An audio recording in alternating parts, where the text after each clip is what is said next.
Isaiah 28. Woe to the crown of pride, to the drunkards of Ephraim, whose glorious beauty is a fading flower, which are on the head of the fat valleys of them that are overcome with wine. Behold, the Lord hath a mighty and strong one, which as a tempest of hail and a destroying storm, as a flood of mighty waters overflowing, shall cast down to the earth with the hand. The crown of pride, the drunkards of Ephraim, shall be trodden under feet, and the glorious beauty which is on the head of the fat valley shall be a fading flower, and as the hasty fruit before the summer, which when he that looketh upon it seeth, while it is yet in his hand, he eateth it up. In that day shall the Lord of hosts be for a crown of glory, and for a diadem of beauty unto the residue of his people, and for a spirit of judgment to him that sitteth in judgment, and for strength to them that turn the battle to the gate. But they also have erred through wine, and through strong drink are out of the way.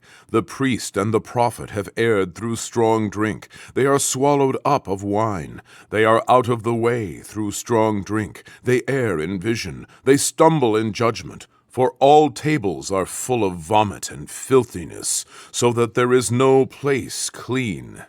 Whom shall he teach knowledge, and whom shall he make to understand doctrine? Them that are weaned from the milk, and drawn from the breasts. For precept must be upon precept, precept upon precept, line upon line, line upon line, here a little, and there a little. For with stammering lips and another tongue will he speak to this people, to whom he said, This is the rest wherewith ye may cause the weary to rest, and this is the refreshing, yet they would not hear.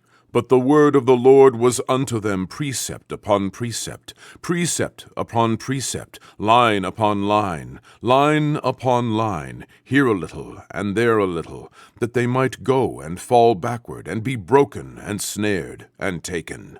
Wherefore hear the word of the Lord, ye scornful men, that rule this people which is in Jerusalem, because ye have said, We have made a covenant with death, and with hell are we at agreement.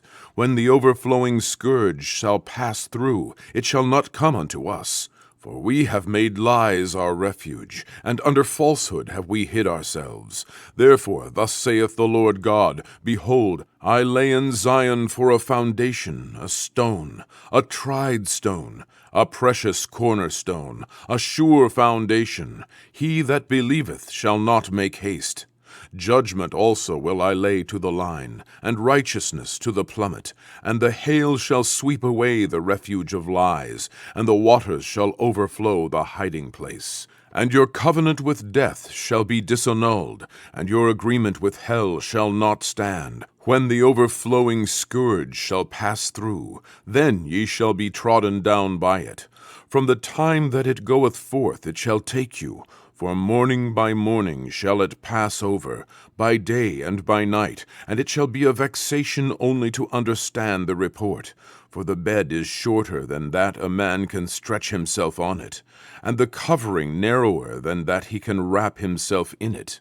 For the Lord shall rise up as in Mount Perazim, he shall be wroth as in the valley of Gibeon, that he may do his work, his strange work, and bring to pass his act, his strange act.